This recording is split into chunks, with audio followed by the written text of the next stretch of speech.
Taimah Ta'ala yang kembali akan membahas syarah Kitabul Jami' karya Belanda SMA. Jadi sebelum kita mulai kajian kita hari ini, kami mengingatkan kembali pada kajian kita. Yang pertama, mohon username menggunakan nama asli atau nama yang mudah dikenali. Mohon audio di mute selama kajian berlangsung, dan bagi akhwat mohon untuk menonaktifkan fitur videonya selama kajian berlangsung. Tanya jawab dilakukan setelah tausiah Ustaz. Pertanyaan dapat disampaikan pada kolom chat ke moderator atau menggunakan fasilitas raise hand. Dihimbau untuk menyiapkan alat tulis untuk mencatat sehingga bertambah faedah ilmu yang disampaikan. Dilarang merekam dan menyebarkan kajian tanpa seizin panitia dan Ustaz.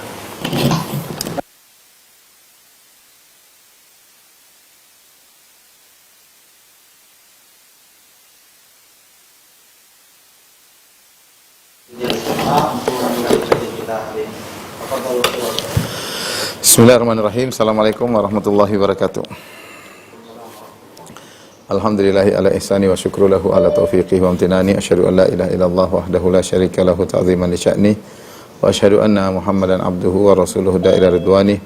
Allahumma salli alaihi wa ala alihi wa ashabihi wa ikhwani.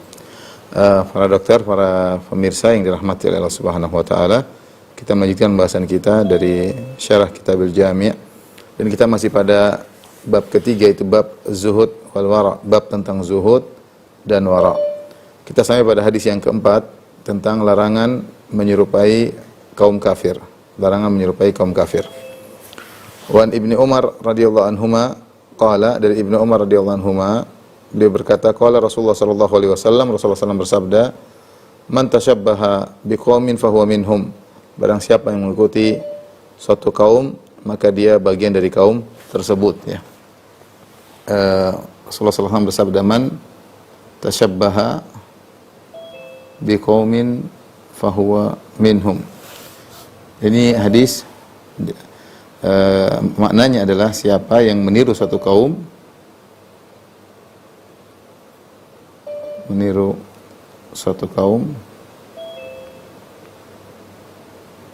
maka dia bagian darinya, maka dia bagian dari mereka. Hadis ini bisa menjadikan perbuatan terpuji dan bisa menjadikan perbuatan tercela, karena kaum di sini umum, ya. Umum, ya. Bisa jadi kaum di sini maksudnya adalah kaum yang tercela. Bisa jadi adalah kaum yang terpuji. Belum bahas contoh kaum yang terpuji, misalnya kita berusaha meniru, misalnya meniru para sahabat, meniru orang-orang soleh, ya, meniru amal amal perbuatan mereka, ya, maka menjadikan kita mendapatkan kebaikan karena kita seperti mereka, ya. Seperti perkataan Imam Syafi'i rahimahullah pernah berkata, uhibbus salihina walastu minhum. Aku mencintai orang-orang saleh meskipun aku bukan dari bagian mereka. Ini tawadhu'nya Imam Syafi'i, ya. Uhibbus salihina walastu minhum. Aku mencintai orang saleh meskipun aku bukan bagian dari mereka. Wa arju an anala bihim syafa'ah. Aku berharap dengan mencintai mereka aku bisa meraih syafaat, ya. Wa akrah man tijaratuhu al-ma'asi, dan aku benci orang yang perbuatannya adalah kemaksiatan. Wa in kunna sawa'an fil bid'ah, meskipun aku juga bermaksiat sebagaimana mereka. Jadi Imam Syafi'i mengisyaratkan kita berusaha, ya, mencintai orang-orang yang salihin, ya. Mencintai orang-orang yang baik, di antaranya dengan meniru mereka. Meniru perbuatan mereka, meniru amalan mereka, meniru tradisi mereka, orang-orang saleh tersebut, sehingga kita mencintai mereka. Sebaliknya, kalau kita meniru kaum yang tercela, seperti contohnya meniru orang kafir,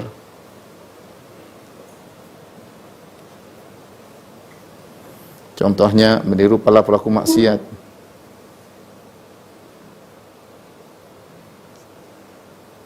tukang maksiat, kita tiru-tiru gaya-gaya mereka, meniru para ahlul bid'ah,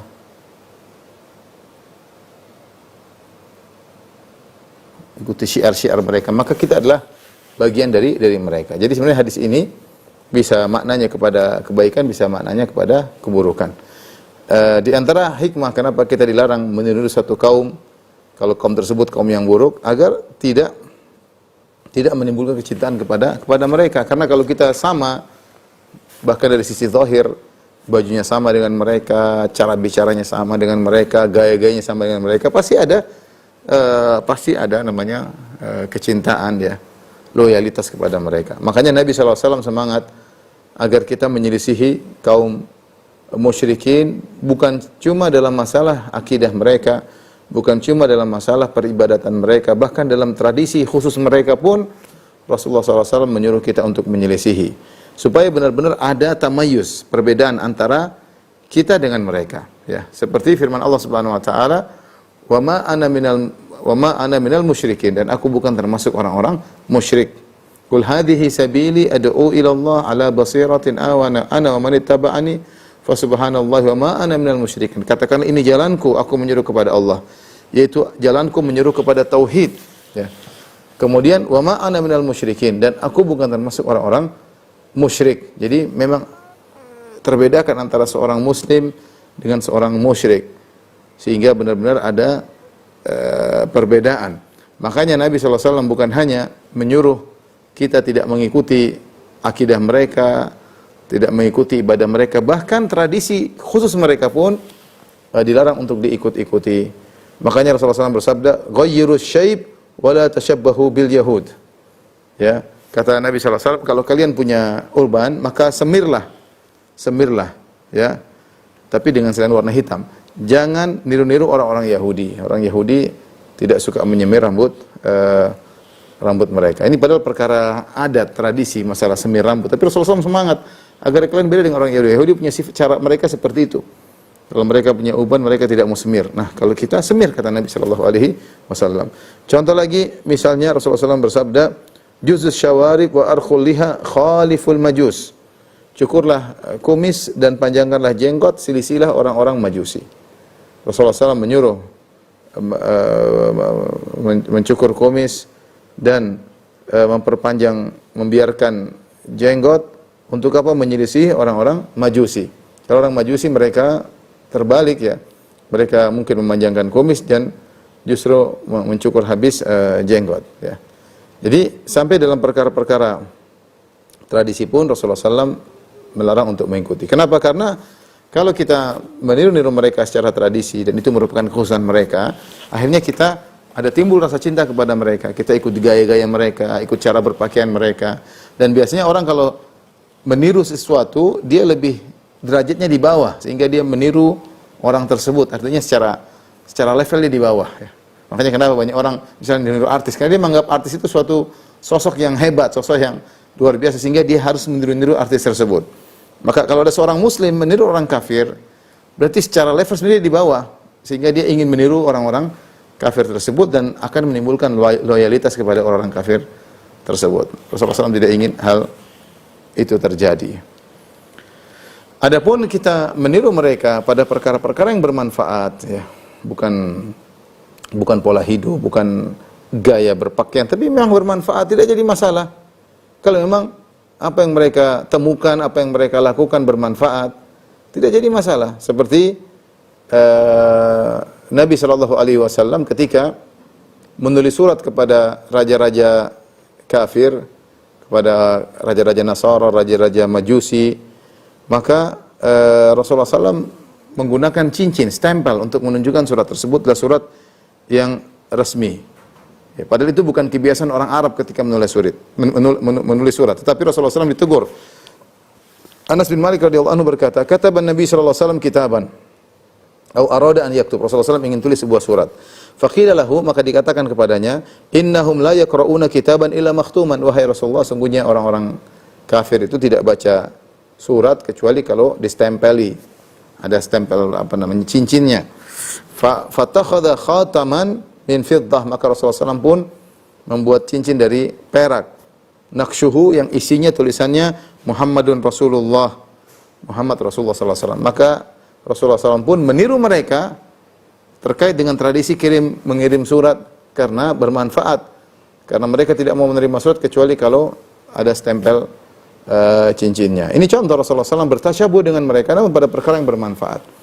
Contoh lagi misalnya dalam perang Khandaq. Ketika perang Khandaq Rasulullah SAW dikabarkan musuh yang datang sangat banyak, itu hampir sekitar 10.000 orang kurang lebih.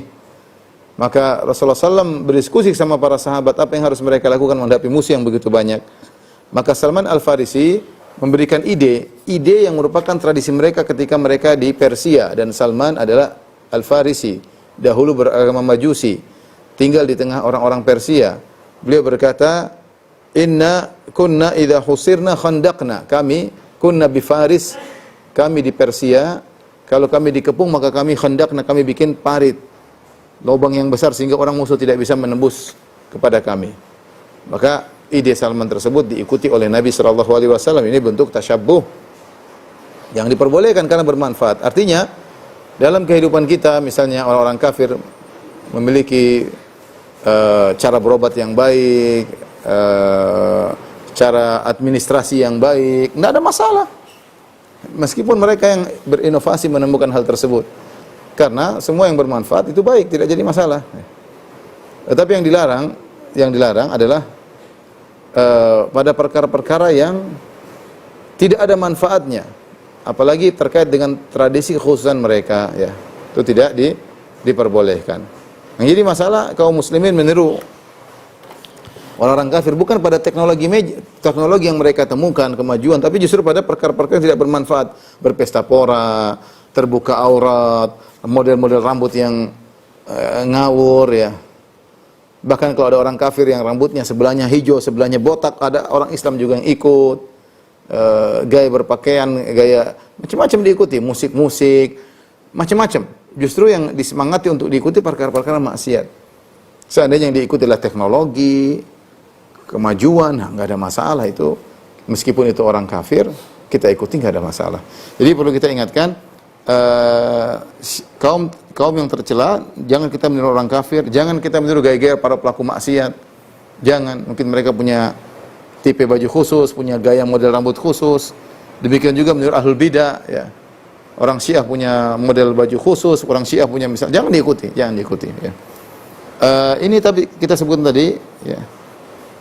Kecuali pada perkara-perkara yang bermanfaat. Ini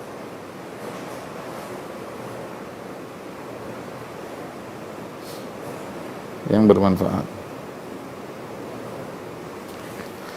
Ya, yang bermanfaat, ya. Contoh tadi seperti apa? Nabi sallallahu alaihi wasallam pakai cincin untuk resmi surat. Contoh tadi sallallahu alaihi wasallam juga Nabi sallallahu alaihi wasallam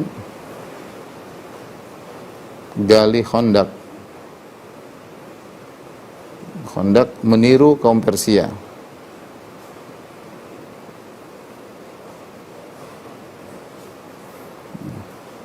Nabi SAW pakai cincin untuk stempel surat. Surat resmi. Baik.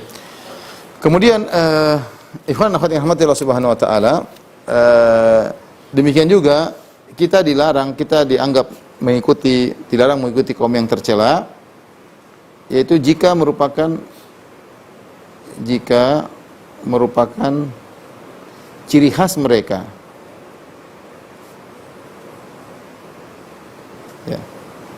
Ya, ciri khas mereka.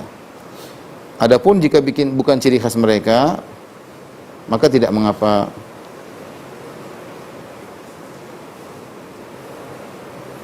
Maka tidak mengapa.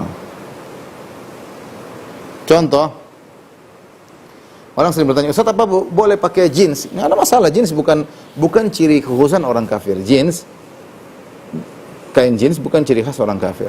Tidak jadi masalah pakai baju jeans, kain jeans, ya. Selama tentu menutup aurat, kemudian adab-adab Islami dalam berpakaian, tidak jadi masalah. Tapi kalau pakai jeans kemudian robek kanan, robek kiri, ya ini meniru, tasyabuh dengan orang-orang gila atau tasyabuh dengan orang-orang pelaku maksiat yang gaya pakaiannya seperti robek kanan, robek kiri. Itu tentu tidak diperbolehkan. Jadi inilah ikhwan dan akhwat yang dirahmati Allah Subhanahu wa taala, ya, pembahasan dari hadis ini.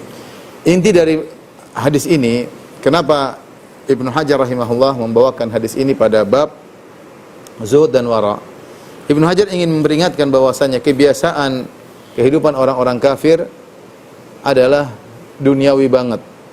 Jauh daripada zuhud, jauh daripada wara. Karena pikiran mereka bagaimana bisa berlezat-lezat di dunia, ya. Walladzina kafaru yatamatta'una wa ya'kuluna kama ta'kulul an'am wan naru mathwal lahum. Kata Allah Subhanahu wa taala, orang kafir mereka hanya bersenang-senang, pikiran mereka hanya makan-makan, syahwat kemaluan, syahwat perut itu yang mereka lakukan, wan naru mathwal lahum, dan neraka adalah tempat kembali mereka. Orientasi kehidupan mereka adalah dunia. Mereka tidak berfikir tentang akhirat. Ya'lamuna zahiran minal hayatid dunya. Mereka ngerti banget tentang perkara dunia, tetapi mereka ghafilun, mereka lalai dari kehidupan akhirat. Maka kita jangan seperti itu. Jangan seperti orang-orang kafir, ya. Jangan seperti orang-orang kafir yang orientasi mereka dunia dan tujuan mereka hanyalah dunia, ya. Namun sebagaimana dijelaskan oleh Nabi sallallahu alaihi wasallam, kaum muslimin begitu semangat mengikuti orang-orang kafir dalam segala urusan dunia mereka.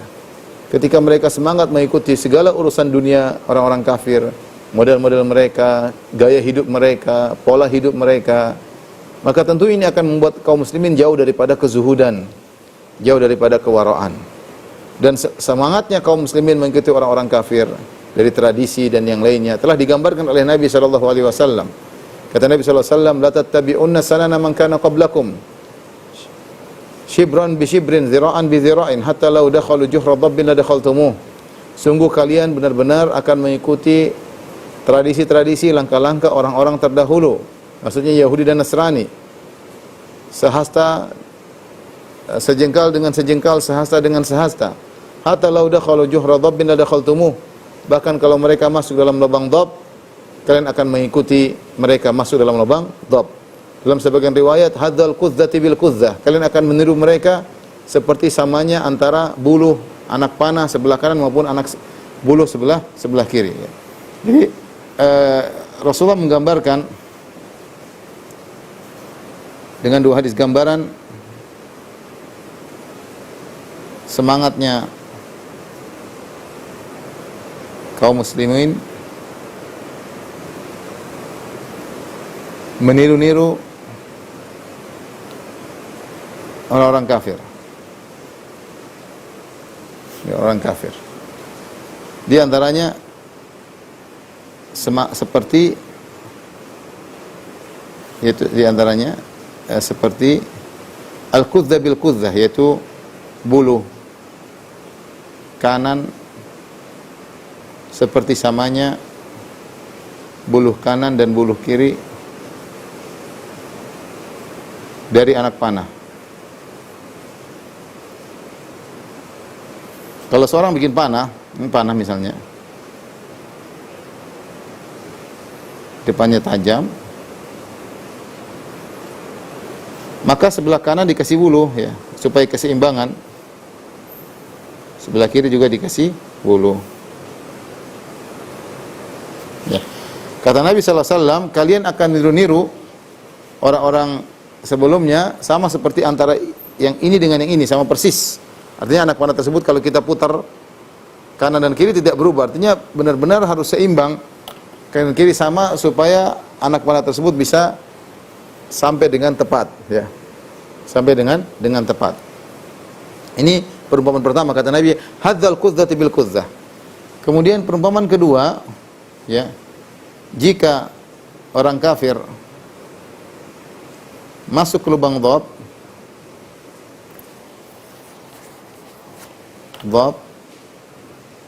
orang Islam akan semangat, orang Islam akan ikut. Lubang dhab, apa bedanya lubang dhab dengan lubang-lubang yang lainnya? Ya, dijelaskan oleh para ulama, lubang dhab itu, ya, dia sangat sempit dan kotor, ya. Kata Al-Aini dalam kitabnya Al-Umdatul Qari, wajhut takhsis bi juhri dhabbi. Kenapa Rasulullah SAW mengatakan seandainya kalau mereka masuk dalam lubang dhab, kenapa disebutkan khusus lubang dhab? Tidak disebutkan lubang tikus, tidak disebutkan lubang ular. Li syiddati dhiqihi wa rada'atihi. Karena sangat sempit, ya, dan buruknya lubang tersebut. Ya. Artinya sampai saya pernah jelaskan oleh sebagian ulama, karena lubang dhab itu sempit kemudian berkelok-kelok, ya. Berkelok-kelok, ya. Sempit dan berkelok-kelok.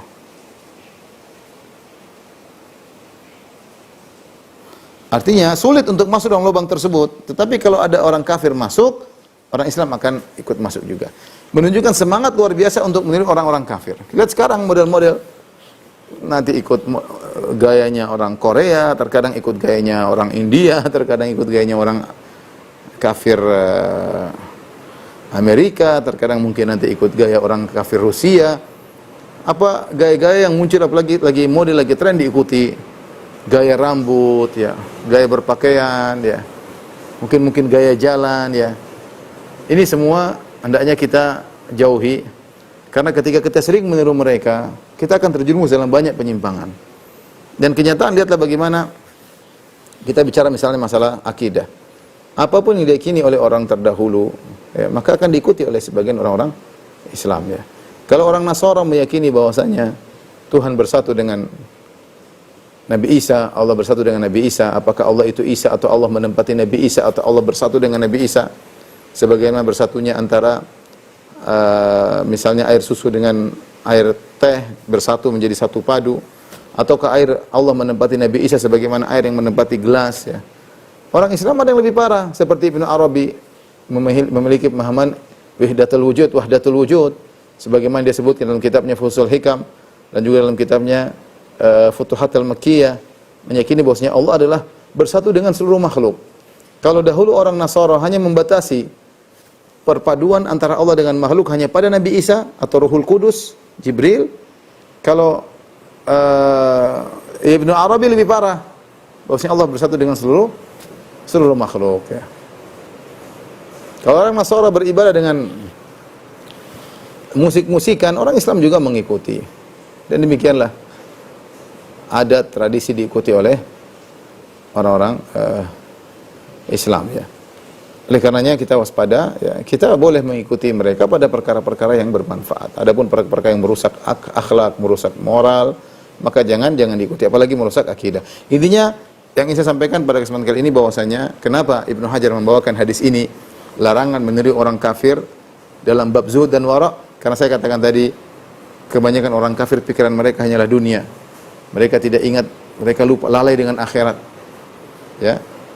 Walladzina kafaru yatamatta'una wa ya'kuluna kama ta'kulul an'amu wan naru mathwal lahum. Kata Allah, orang kafir mereka hanya bersenang-senang dan mereka makan isinya hanya memuaskan syahwat perut, syahwat kemaluan, seperti hewan. Hewan ya paling beranak pinak dan makan, itu hewan seperti itu. Wan naru mathwal lahum, dan neraka adalah tempat kembali mereka, ya. Baik, kita lanjutkan hadis kelima.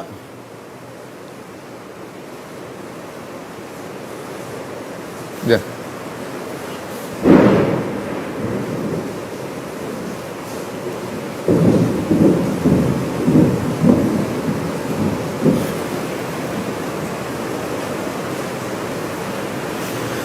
Hadis kelima, perintah meminta pertolongan hanya kepada Allah. Ini juga masuk dalam bab zuhud. Ketika kita hanya minta kepada Allah, kita tidak berharap kepada manusia. Kenapa dimasukkan dalam bab zuhud dan wara? Agar kita tidak berharap kepada pemberian orang lain. Kita tidak berharap kepada harta orang lain. Sehingga kita dilatih untuk senantiasa minta kepada Allah Subhanahu wa taala. Orang yang senantiasa minta kepada Allah, niscaya dia akan zuhud kepada dunia ini. Dunia akan kita tinggalkan semuanya, ya. Wa an Ibnu Abbas radhiyallahu ta'ala anhuma, dari sahabat Ibnu Abbas radhiyallahu anhuma, qala, beliau berkata, kuntu khalfan Nabi sallallahu alaihi wasallam yauman. Suatu hari aku bersama Nabi sallallahu alaihi wasallam, itu aku dibonceng di belakang Nabi sallallahu alaihi wasallam, dan ini menunjukkan tawadhu'nya Nabi sallallahu alaihi wasallam. Nabi sallallahu alaihi wasallam sering membonceng orang dalam tunggangannya, ya. Dan Ibnu Mandah kalau tidak salah menulis sebuah buku yang menjelaskan tentang nama-nama orang yang pernah dibonceng oleh Nabi sallallahu alaihi wasallam. Ada sekitar 30 orang. Sebagaimana dinukil oleh Ibnu Hajar dan Fathul Bari. Di antaranya Ibnu Abbas, di antaranya Usama bin Zaid, di antaranya Fadl bin Abbas, di antaranya cucu Nabi sallallahu alaihi wasallam Hasan dan Husain, ya. Di antaranya Mu'adz bin Jabal radhiyallahu taala anhum ajma'in. Itu Rasulullah SAW sayang pada mereka dan lemah lembut dan membonceng mereka di belakang Nabi sallallahu alaihi wasallam. Siapa yang tidak senang ketika ada seorang kepala negara kemudian membonceng dirinya? Tentu dia sangat bahagia. Ibnu Abbas adalah sepupu Nabi sallallahu alaihi wasallam dan dia usianya jauh dari Nabi. Dia sepupu tapi dia masih sangat muda. Kata dia, kuntu khalfan Nabi sallallahu alaihi wasallam yauman. Suatu hari aku berada dibonceng oleh Nabi sallallahu alaihi wasallam. Maka beliau berkata, Rasulullah SAW berkata, "Ya gulam, wahai sang remaja, ihfadillah yahfadka." Jaga Allah, jagalah Allah, niscaya Allah akan menjagamu. Ihfadillah tajidhu tujahaka. Jaga Allah, niscaya kau akan mendapati Allah di hadapanmu. Wa idza sa'alta fas'alillah. Jika engkau minta-mintalah kepada Allah. Wa idza sta'anta fasta'in billah. Jika kau minta pertolongan, maka mintalah pertolongan kepada Allah. Hadis riwayat Tirmizi wa qala hasanun sahih. Ya. Adalah hasan yang sahih, hadis hasan sahih. Di sini hadis tentang ihfazillah yahfazka. Jagalah Allah, niscaya Allah akan menjagamu. Apa yang dimaksud dengan menjaga Allah? Menjaga Allah itu maksudnya menjaga perintah-perintah Allah agar tetap dikerjakan dan menjaga larangan-larangannya untuk tetap dijauhi. Tentunya Allah tidak perlu dijaga dan ini adalah uslub metode bahasa Arab ya, dengan menghapus objek. Misalnya firman Allah, was'alil qaryata allati kunna fiha. Tanyakanlah kepada negeri yang kita di negeri tersebut. Maksudnya tanyakanlah kepada penduduk negeri. Seharusnya was'ali ahlal qaryati. Was'al ahlal qaryati. Tapi Allah menghilangkan kata penduduk dengan mengatakan was'alil qaryata. Tanyakanlah kepada negeri. Sudah dipahami maksudnya, tanyakan kepada penduduk negeri. Sama seperti hadis Nabi, ihfazillah, jagalah Allah. Bukan berarti Allah butuh dijaga, tidak. Ya, makanya Allah yang menjaga kita. Bukankah setelah itu Nabi mengatakan, yahfazka, Allah jaga kamu. Jadi ketika bukan berarti kamu jaga Allah, Allah jaga kamu. Loh, kamu yang dibutuh penjagaan dari Allah. Terus maksud dari jagalah Allah maksudnya apa? Jagalah perintah-perintahnya. Jangan kau langgar, jangan kau tinggalkan. Dan jagalah larangan-larangannya, jangan kau langgar. Itu maksudnya. Dan itu berlaku pada ayat-ayat yang menunjukkan misalnya in tansurullaha yansurkum. Jika kalian menolong Allah, Allah akan menolong kalian. Bukan berarti Allah butuh ditolong, tidak. Ini orang yang tidak ngerti bahasa Arab ya. Orang ngerti bahasa Arab tahu maksudnya bukan demikian. Maksudnya perjuangkanlah agama Allah, niscaya Allah akan menolong kalian. Jagalah Allah, maksudnya jagalah agama Allah. Jagalah agama Allah, jaga perintahnya, jaga larangannya, jaga syariatnya. Jangan sampai dirusakin oleh orang-orang yang merusak syariat Allah, yang menghina syariat Allah, yang menambah-nambahin syariat Allah, yang merubah, memodifikasi syariat, kemurnian syariat Allah Subhanahu wa taala. Seperti yang terjadi zaman sekarang, harus dijaga syariat Allah yang murni yang datang dari Allah Subhanahu wa taala. Niscaya Allah akan menjagamu.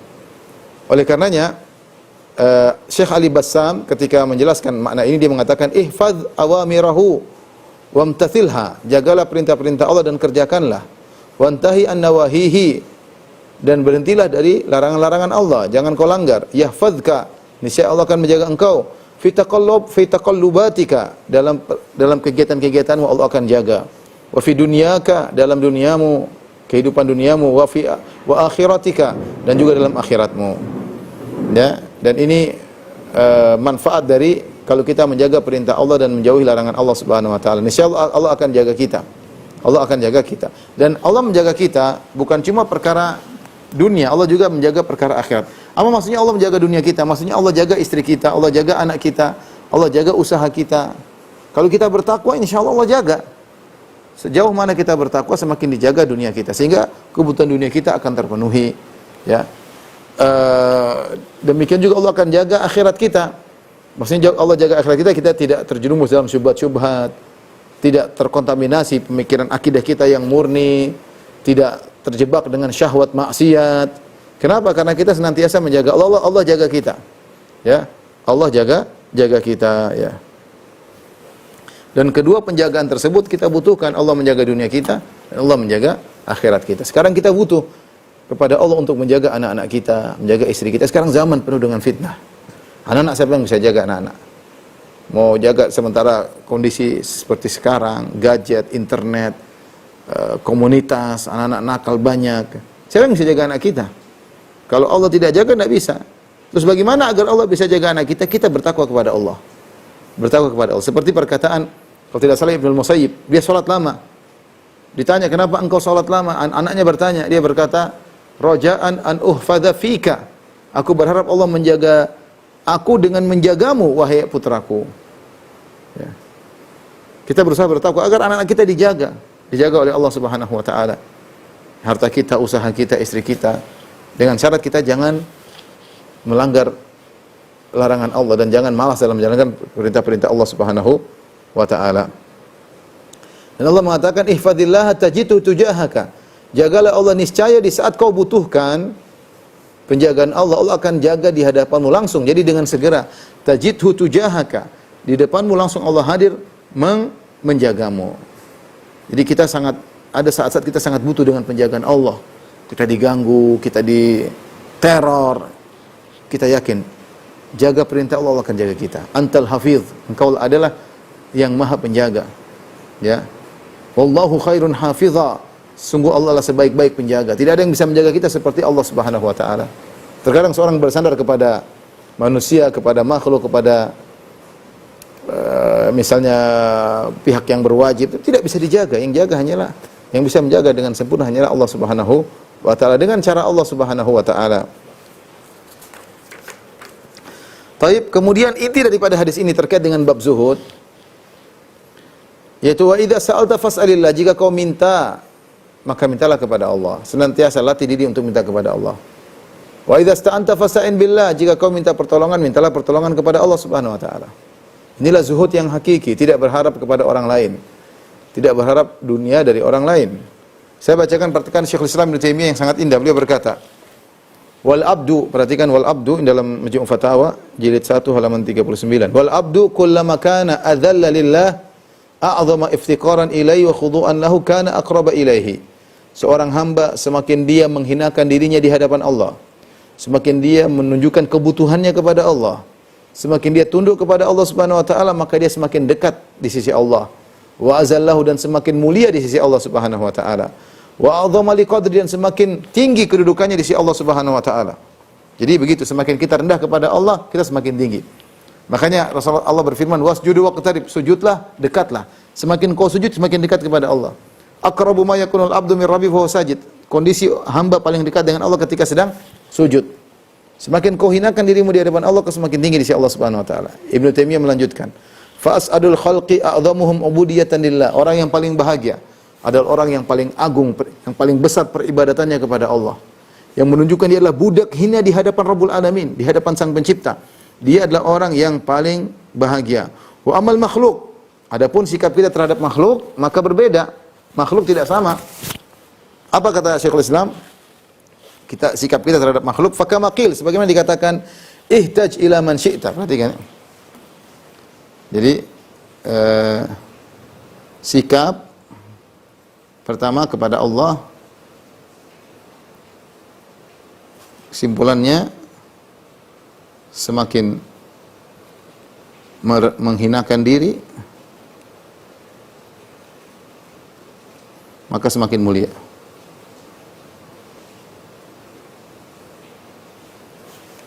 Adapun kepada makhluk, kepada manusia,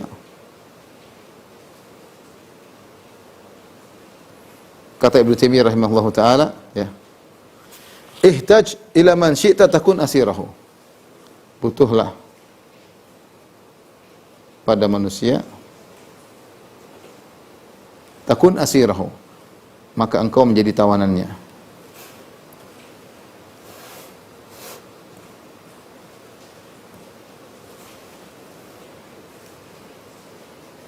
Maka engkau menjadi tawanannya.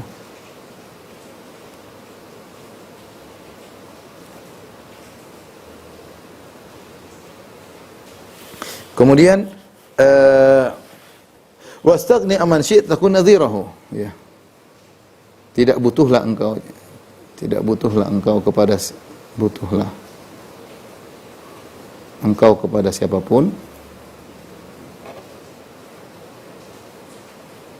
maka engkau selevel dengannya.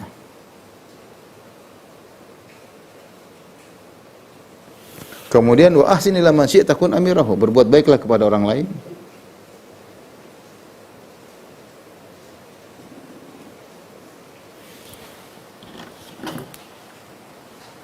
Berbuat baiklah kepada orang lain, ya.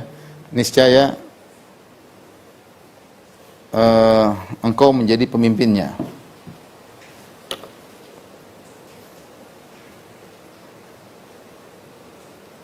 Inilah kesimpulan bagaimana muamalah kita terhadap manusia yang lain. Kalau kita butuh sama orang lain, kita akan menjadi tawanannya. Semakin kita butuh pada orang lain, semakin hutang budi kepada dia. Kalau kita tahu diri. Beda kalau orang yang tidak tahu diri. Ya. Kalau kita tahu diri, kita berhutang budi sama orang, semakin tunduk kepada dia, semakin rendah di hadapan dia. Bahkan kata Ibnu Taimiyah rahimahullah ta'ala, meskipun kau hanya minta seteguk air, kau punya hutang budi sama dia. Kalau kau tahu diri, kau pasti malu, rendah di hadapan dia. Dan inilah, demikianlah sikap kita terhadap manusia yang lain. Tapi wastagni amman syi'ta, kalau kau tidak butuh orang lain, kau akan selevel dengan dia. Bisa jadi kau seorang miskin dan temanmu sangat kaya raya, tapi kau tidak pernah minta sama dia. Maka kau akan selevel dengan dia. Kau akan selevel dengan dia. Ya. Karena kau tidak pernah minta sama dia. Dia juga tidak segan untuk menghinamu karena dalam kondisi butuh pun kau tidak minta sama dia. Dan berbuat baiklah kepada orang lain, niscaya kau akan menawan hatinya. Ya, dia akan malu kepadamu, dia akan tunduk kepadamu. Sebagian perkataan seorang penyair, ilan nasi tasta'bid qulubahum, berbuat baiklah kepada manusia, niscaya kau akan ambil hati mereka. Wa ta'lama ista'badal insanal ihsanu, betapa kuat perbuatan baik menundukkan hati manusia. Jadi ketika kita senantiasa minta kepada Allah, maka kita akan diliputi dengan sifat zuhud, tidak terlalu berharap sama orang lain. Dan demikianlah Allah senang untuk diminta. Seorang penyair berkata, la tas'alanna bunayya Adam hajatan, wasalil ladzi abwabuhu la tuhjabu. Janganlah minta kepada anak Adam keperluan, jangan minta. Tapi mintalah kepada zat yang pintunya tidak pernah tertutup, yaitu Allah Subhanahu wa taala. Allahu yaghdhabu in tarakta su'alahu. Allah marah kalau kau tidak minta kepadanya. Wa bunayyu Adama hina yus'alu yaghdhabu. Adapun anak Adam kalau kita minta kepadanya dia akan marah. Dia akan marah. Jadi melatih diri untuk tidak minta kecuali kepada Allah Subhanahu wa taala. Ya. Kalau kita pun dalam kondisi terdesak boleh, enggak ada masalah. Karena Allah mengatakan wa ta'awunul birri wat taqwa, saling tolong menolong dalam kebaikan dan ketakwaan. Tapi hukum asal seorang berusaha tidak minta kepada Allah. Bahkan Rasulullah pernah mengambil baiat kepada para sahabat, alla yas'alun an-nasa syai'an. Jangan kalian minta kepada siapapun. Sampai ketika seorang sahabat pecutnya jatuh, dia sedang di atas kendaraan, ini tidak bilang orang tolong ambil, enggak, dia turun dia ambil sendiri.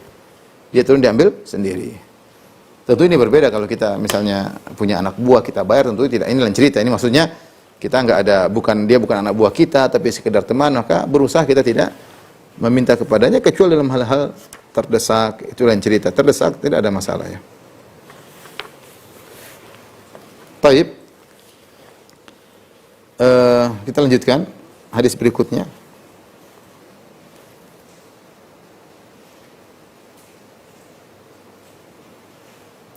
Makanya di antara hukuman bagi orang yang suka minta-minta, tidak punya malu, sedikit minta, ya.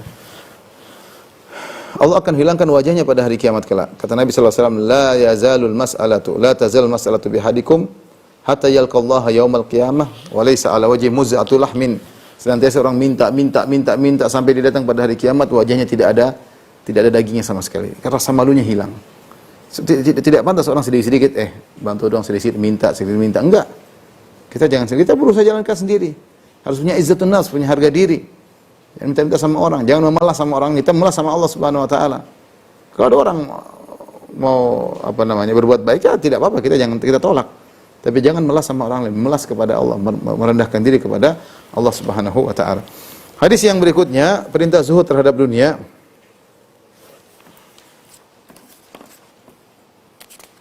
Tapi kita bacakan, An Sahal bin Sa'ad radhiyallahu taala anhu, dari Sahal bin Sa'ad radhiyallahu anhu, qala, beliau berkata, ja'a rajulun ila Nabi sallallahu alaihi wasallam. Ada seorang datang kepada Nabi sallallahu alaihi wasallam, dia berkata, ya Rasulullah, dullani ala amalin idza amiltuhu ahabbani Allah wa ahabbani nas. tunjukkanlah kepadaku suatu amalan ya Rasulullah, jika aku melakukannya maka Allah akan mencintaiku dan orang-orang pun akan mencintaiku. Dia ingin dicintai oleh orang-orang, ya. Faqala izhad fid dunya yuhibbakallah. Zuhudlah kau terhadap dunia, Allah akan mencintaimu. Jadi di antara cara untuk meraih kecintaan kepada Allah dengan zuhud kepada dunia. Zuhud kepada dunia, ya, maksudnya tadi tidak merasa dunia sesuatu yang tinggi, tidak, tapi orientasi selalu akhirat. Wazhad fima indan nas yuhibbakan nas. Dan zuhudlah kepada apa yang dimiliki oleh orang, niscaya Allah akan orang mencintaimu. Maksudnya jangan berharap dikasih orang, maksudnya demikian. Maka orang akan sayang padamu. Ya. Ini hadis riwayat Ibnu Majah wa sanadu hasan, kata Ibnu Hajar di riwayat Ibnu Majah dan sanadnya adalah hasan, ya. Di sini Nabi mengajarkan tentang, atau Nabi menjelaskan salah satu cara agar kau dicintai oleh Allah dan agar kau dicintai oleh manusia. Agar dicintai oleh Allah, zuhud terhadap dunia. Allah tidak suka dengan orang yang orientasinya dunia. Ya. Allah tidak suka orang yang orientasinya dunia. Tapi Allah suka dengan orang yang orientasinya akhirat. Nah, dunia ini sesuatu yang akan kita tinggalkan. Bagaimana hati seorang terpenuhi dengan perkara-perkara yang akan dia tinggalkan. Dan demikianlah banyak manusia yang mendahulukan dunia daripada akhirat. Kata Allah, bal tu'thirunal hayatad dunya. Tapi kalian mendahulukan dunia daripada akhirat. Wal akhiratu khairu wa abqa, padahal akhirat lebih baik dan lebih kekal. Allah juga berfirman, turiduna aradad dunya wallahu yuridul akhirah. Kalian menginginkan harta dunia sementara Allah inginkan akhirat. Kata Allah, kul mata'ud dunya qalil, katakanlah kesenangan dunia hanyalah sedikit. Wal akhiratu khairul liman ittaqa, dan akhirat lebih baik bagi orang yang bertakwa. Lihatlah bagaimana Nabi SAW berkata, raqatul fajri khairun minad dunya wa fiha. 2 rakaat dilakukan sebelum salat subuh lebih baik dari dunia dan seisinya. 2 rakaat kita kerjakan dengan niat akhirat. Yang kerjakan cuma 2 menit, mungkin 2 menit setengah. Ternyata ganjarannya lebih baik dari dunia dan seisinya. Dunia dan seisinya masih kalah dengan pahala 2 rakaat salat subuh. Makanya 2 rakaat sebelum subuh. Makanya Nabi mengatakan, "Lau kanatid dunya ta'dilu indallahi janaha ba'udah, ma saqa kafiran minha syarbata ma." Kalau dunia itu nilainya sama seperti sayap seekor lalat atau sayap seekor nyamuk, Allah tidak akan berikan dunia kepada orang kafir meskipun hanya seteguk air. Tapi karena dunia itu lebih hina daripada sayap seekor nyamuk, maka Allah berikan kepada orang kafir. Orang kafir tidak berhak mendapatkan sesuatu yang bernilai. Dunia dikasih kepada mereka karena dunia tidak ada nilainya di sisi Allah Subhanahu wa taala.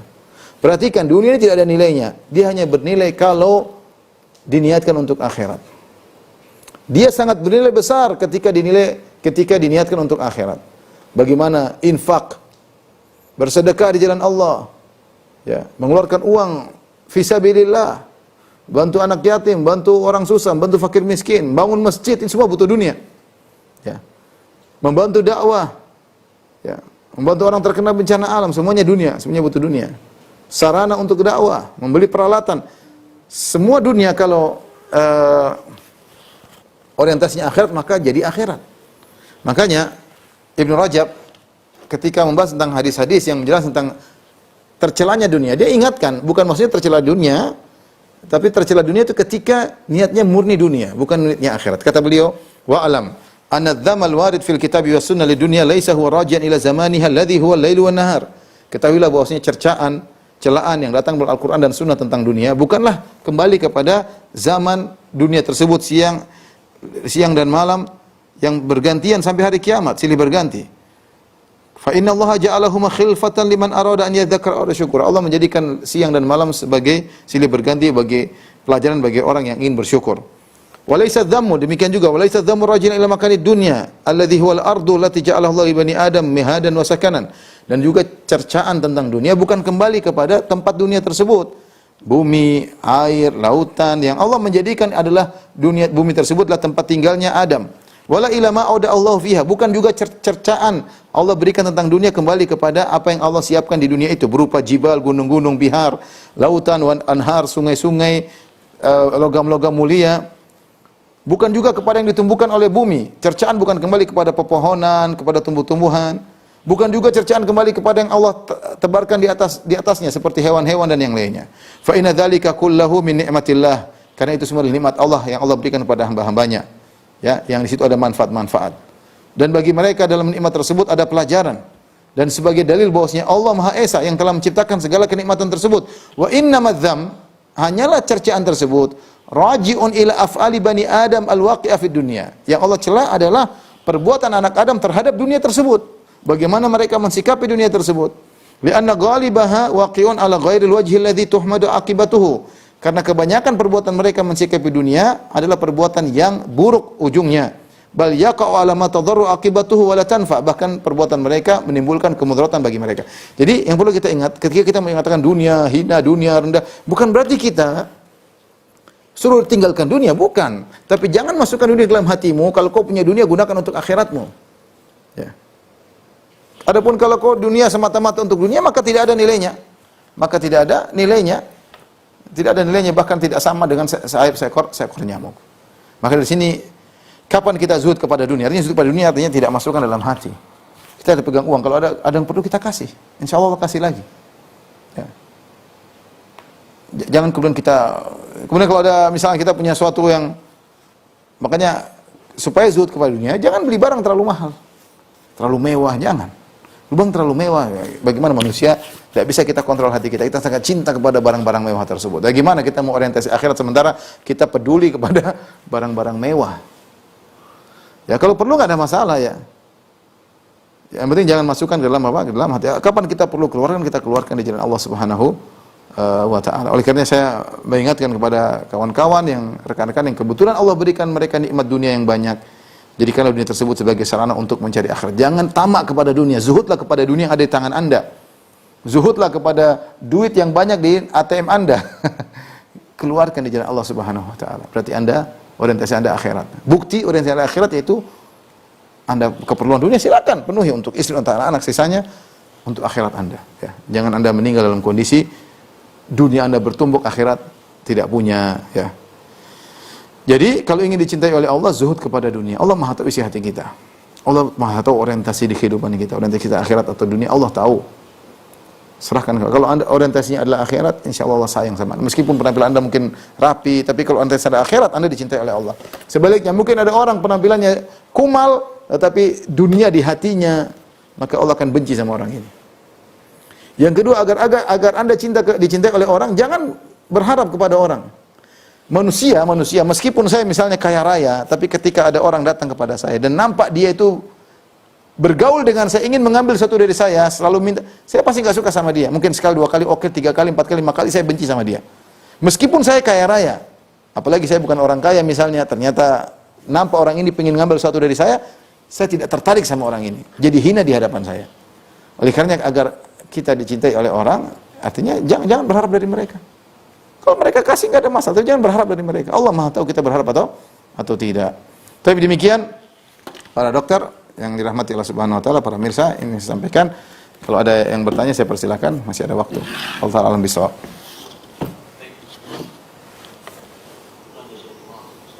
Ini ada beberapa pertanyaan, saya coba bacakan dulu yang masuk. Assalamualaikum Ustaz, menyimak Assalamualaikum warahmatullahi wabarakatuh. Anak ini ingin bertanya, karena sering dan sudah banyak banget diberi materi oleh seorang sahabat. Kami bersahabat sudah lama sekali. Alhamdulillah tidak pernah minta sekalipun walaupun meminjam. Kami memang timpang sekali dalam segi ekonomi. Sampai di mana tingkat hutang budi anak kepada sahabat anak tersebut. Karena anak tidak pernah minta dan berganti kepada yang mohon nasihat Ustaz. Sahabat ya, demikian seharusnya seorang yang kaya bersahabat orang miskin, yang kaya membantu yang miskin, tapi yang miskin menata hati. Jangan berharap kepada yang kaya.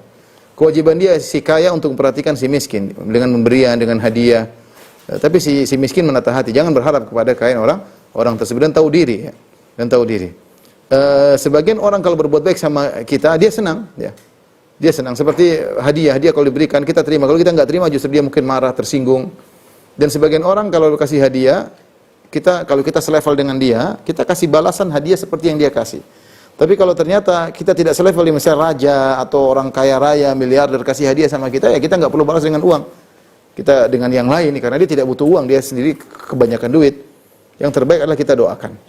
Maka yang saya kepada yang bertanya, yang mungkin keuangannya tidak seperti kawannya, tata hati, jangan pernah berharap kepada pemberiannya. Ya, bergaul dengan baik sebagai konsekuensi seorang teman. Kalau Anda tahu dia sering baik berbuat sama Anda, maka wajib mendoakannya. Dalam salat malam, dalam sujud. Ini orang baik, mendoakan. Kita terima kasih kepada dia.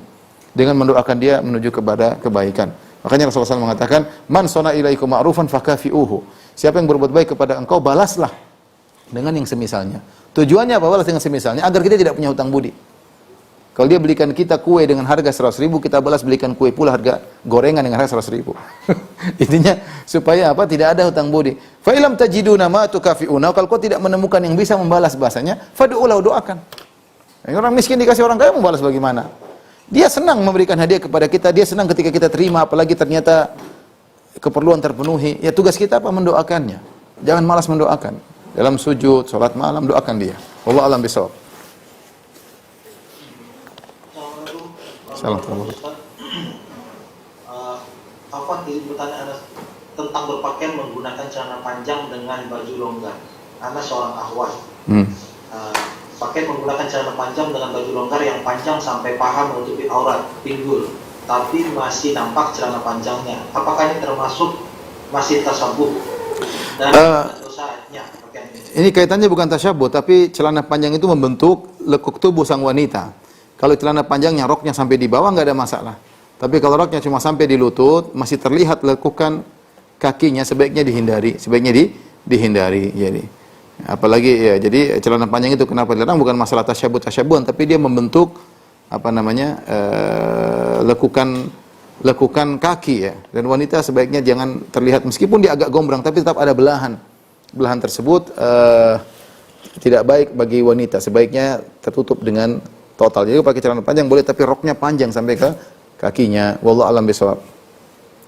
Baik, ini ada saya coba yang respon.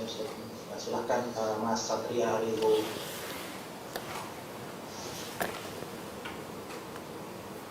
Silakan Mas. Assalamualaikum warahmatullahi wabarakatuh, Ustaz. Waalaikumsalam warahmatullahi wabarakatuh. Semoga Allah jaga antum sekeluarga. Amin. Ini mau tanya mengenai tasyabuh nih Ustaz. Jadi istri saya ini izin ke saya gitu. Jadi kita untuk membahagiakan suami lah, mau cat rambut gitu ya Ustaz. Nah ini saya izinin nggak Ustaz ya? Takutnya tasyabuh gitu. Nggak apa-apa. Perempuan cat rambut nggak apa ya. Tapi jangan bilang saya pingin cat rambut seperti fulanah orang kafir. Enggak, ya cat rambut yang kamu senang warna apa ya, kita nentukan warnanya. Nggak apa-apa. Wanita boleh menyemir rambutnya dengan warna yang kita sukai. Jangan kita bilang kamu rambutnya seperti artis Korea, itu namanya tasyabuh dengan orang kafir tersebut. Tapi kalau kita milih warna yang kita sukai, enggak ada masalah insyaallah. Dengan bukan niat untuk, karena itu boleh mewarnai rambut, boleh, dan itu bukan ciri khas, karena dari namanya semir dari dulu sudah ada. Semir sudah ada. Jadi tidak jadi masalah. Yang penting jangan bilang saya pingin rambut seperti misalnya Lady Diana misalnya zaman dulu. Saya pingin warna rambut seperti fulana siapa, enggak boleh seperti itu. Allah alam bisawab. Baik, satu lagi mungkin dari akhwatnya, silahkan Bu Siti Suhaya. Assalamualaikum warahmatullahi wabarakatuh, Pak Ustaz. Waalaikumsalam warahmatullahi wabarakatuh.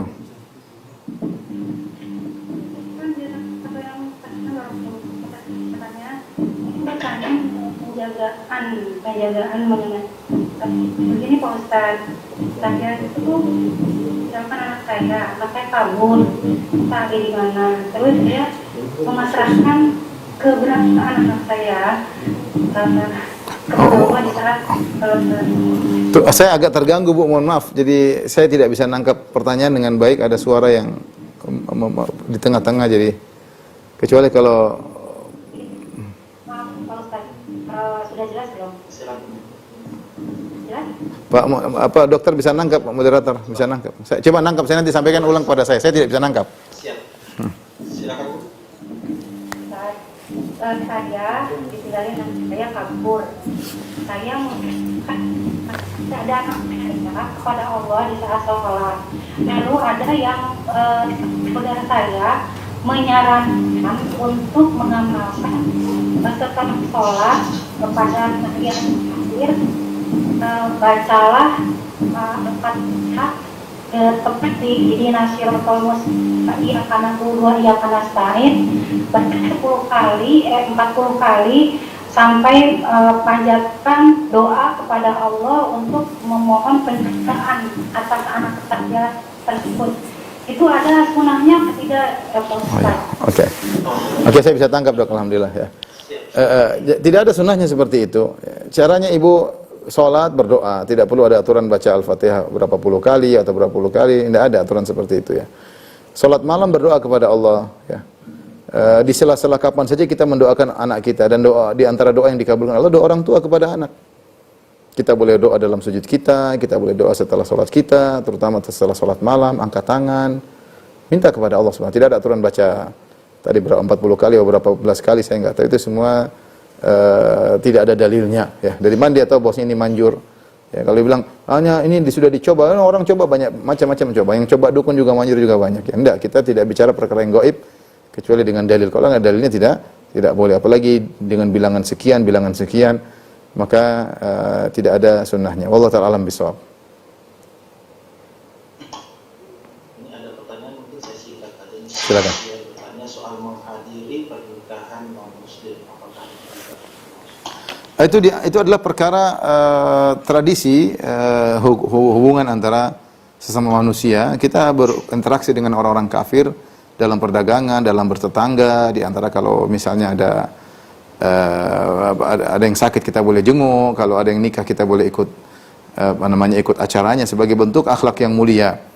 Tetapi tentunya yang terjadi masalah jika acara tersebut ternyata ada acara-acara keagamaannya, itu agak repot ya. Yang kedua misalnya terbuka aurat, maksudnya orang cantik-cantikan situ, berikhlat laki-laki perempuan, itu agak repot ya. Tapi kalau misalnya sudah menikah, kita datang ke rumahnya, memberi hadiah, sehingga terhindar dari perkara-perkara yang diharamkan, maka itu tidak jadi masalah, itu perkara duniawi. Adapun menghadiri itu yang saya kadang-kadang khawatir, saya nggak tahu acara mereka seperti apa, tapi saya khawatir itu acara ada keagamaannya, ada pujian-pujian kepada selain Allah Subhanahu wa taala, Tuhan selain Allah Subhanahu wa taala.